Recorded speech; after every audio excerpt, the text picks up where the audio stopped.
Exercise 6.3 और प्रश्नावली 6.5 है आपका त्रिभुज और एक्सरसाइज 6.3। क्वेश्चन नंबर 5 में बोल रहा त्रिभुज PQR है। पहले क्या है त्रिभुज PQR, बना लेते हैं PQR।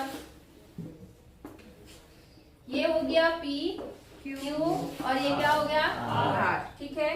कि भुजाओं PR और QR, PR कौन सी है ये वाली और QR कौन सी है ये वाली, ठीक है। पर क्रमशः S और T है। क्या है S और T। यहाँ पर एक बिंदु S है और यहाँ पर एक बिंदु क्या है T है। इस प्रकार स्थित है कि कोण P, कौन सा कोण P, ये वाला कोण, ये कोण P क्या है बराबर है कोण RTS, मतलब ये कोण इसके क्या है बराबर, ये आपको दिया है। बात समझ में आ गई। और क्या दे रखा आपको, बस अब दर्शाना है कि कोण RPQ ये बड़ा वाला त्रिभुज समरूप है RTS। समझ में आएगा, बहुत आसान सवाल है। त्रिभुज समरूप होने के लिए क्या चीज होनी चाहिए, उनके संगत कोण यही होता है ना। तो संगत भुजाओं की बात तो भी क्या ही करे, कोण न ले लिया बराबर। तो देखो यहाँ पर क्या है, मैं थोड़ा इसको नाम दे देती हूँ। मान लो ये एक कोण है और ये क्या है शॉर्ट में करियो, आप पूरा लिखेंगे, ठीक है। कोण P, चलो पहले लिख लेती हूँ। कोण P किसके बराबर दिया है, कोण T नहीं बोल T इसलिए नहीं बोल सकते कि T का मतलब ये भी हो सकता है ये भी हो सकता है। तो पूरा नाम बताओ इसका, ये आपस में बराबर दिए हैं। और सिद्ध करना है, क्या सिद्ध करना है, बताओ त्रिभुज का नाम RPQ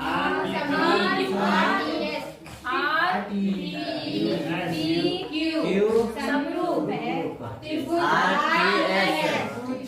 RTS। एक बात समझना, मेरी छोटी सी बात जो कभी कभी आपके लिए बहुत यूजफुल हो जाएगी। इसका जो क्रम है ना उसको याद रखना। इसका मतलब ये है अगर इसमें R है तो जाहिर सी बात है R वाला कोण बाद में R के बराबर आएगा, ये वाला इसके बराबर आएगा, ये वाला इसका। परसों जब हमने समरूप त्रिभुज वाला एक क्वेश्चन किया था तो उसमें जब समरूप पहले से दिया होगा ना तो आप अंदाजा लगा लेना कि कौन सा कोण किसके बराबर है। जो पहले नंबर पे होगा वो कोण पहले नंबर के बराबर होगा, जो दूसरे पे होगा दूसरे के, जो तीसरे पे होगा वो तीसरे के। मेरी बात समझ में आ रही है या नहीं आ रही है। अब सिंपल सी बात है, समरूप सिद्ध करना है। कोई तीन कोण मतलब तीन ही कोण तो होते हैं त्रिभुज में। इस बड़े त्रिभुज के तीन कोण छोटे त्रिभुज के तीन कोण के बराबर अगर आप कर दोगे तो आपका त्रिभुज क्या हो जाएगा समरूप। बताओ कौन सा किसके बराबर है। एक तो इसने दे दिया और एक R है जी, वो अनिष्ट हो गया। बिल्कुल सही बात। उत्पत्ति में आपने कहा कि कोण एक किसके बराबर है, कोण 2। ये कहाँ से आया, दिया। ये बात आपको दी है, हाँ या ना।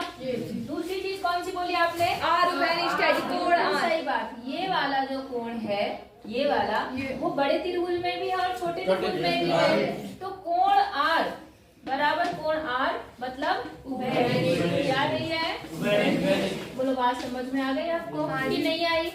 और एक बात हमेशा ध्यान रखना कि अगर किसी त्रिभुज के दो कोण आपस में बराबर हो, कितने कोण, दो, तो तीसरा अपने आप स्वतः ही बराबर होता है। ये हमेशा के लिए याद रखना। क्या बोला मैंने, अगर होगा तो सिंपल सी बात है, आपने एक कोण ये वाला बराबर कर दिया, एक कोण ये वाला, बचा कौन सा, मैं इसका नाम दे देती हूँ, इसका नाम मैं 3 दे देती हूँ, इसका क्या देते हैं, तो 3 कोण किसके बराबर होगा, क्यों, स्वतः ही बराबर होगा। या पूरा लिख दो, परिमेय क्या कहती है कि यदि किसी त्रिभुज के दो कोण बराबर हो तो तीसरा अपने आप बराबर होगा।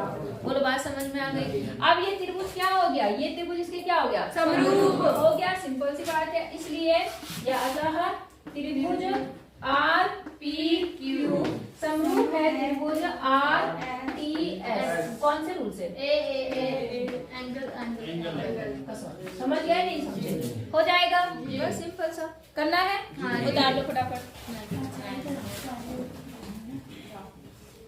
क्वेश्चन नंबर 6 त्रिभुज कौन सा, सवाल कौन सा, ये 6.3 का क्वेश्चन नंबर 6 है। क्या है यहाँ पर 6 में क्या दिया हुआ है कि ये वाला त्रिभुज है, दिख रहा है आपको इस त्रिभुज, ए बी ई दिख रहा है। ये त्रिभुज सर्वांगसम है कौन से वाले के? ACD। समझ गए। और सिद्ध क्या करना है कि ये छोटा त्रिभुज बन रहा है, समझ गए कौन सा? AD। ये समरूप है ABC। यहाँ तक बात समझ में आ गई? चलो आते हैं उत्पत्ति पर, ठीक है। हमें पता है कि ये बड़ा त्रिभुज इधर वाले त्रिभुज के क्या है? सर्वांगसम। तो सर्वांगसम मतलब सब पार्ट इसके क्या होंगे? इक्वल होंगे। तो उस हिसाब से क्या ये इसके इक्वल होगा? जी। हाँ या ना? जी। और इसी हिसाब से क्या ये बड़ी भुजा इसके इक्वल होगी या नहीं होगी? होगी जी। कोई दिक्कत है यहाँ तक? पक्का जी। ठीक है। आपने कहा क्योंकि कौन सा त्रिभुज सर्वांगसम है?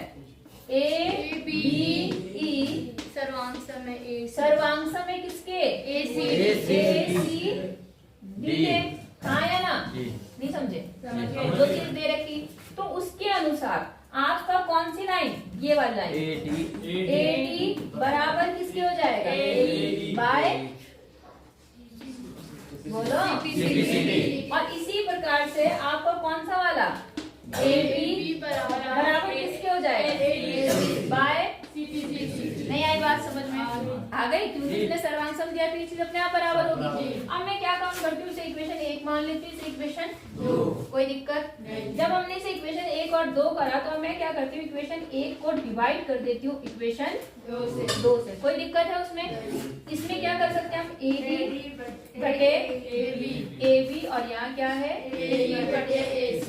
आई बात समझ में? अब जरा अपनी कंडीशन पे देखो, ध्यान दो। AD बटे AD बटे AB बराबर है AE बटे AC। ऐसा कब होता है? जब समांतर होती है। इससे ये निष्कर्ष निकलता है कि जो DE लाइन है वो किससे समांतर है? BC।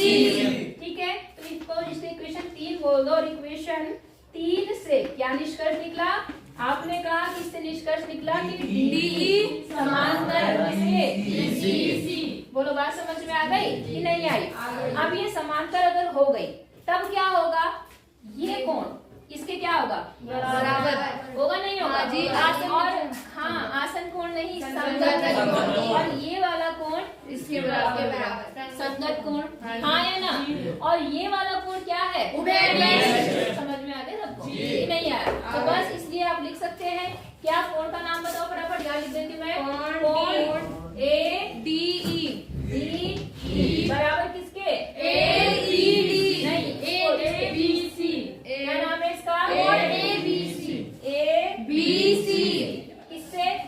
संगत कोण से। कौन है ये? संगत कोण। दूसरा बताओ। AED बराबर किसके? ACB। ये भी कैसे है? संगत कोण है। हाँ या ना? इसलिए और A जो है कोण A बराबर A क्या है आपका? उभयनिष्ठ है।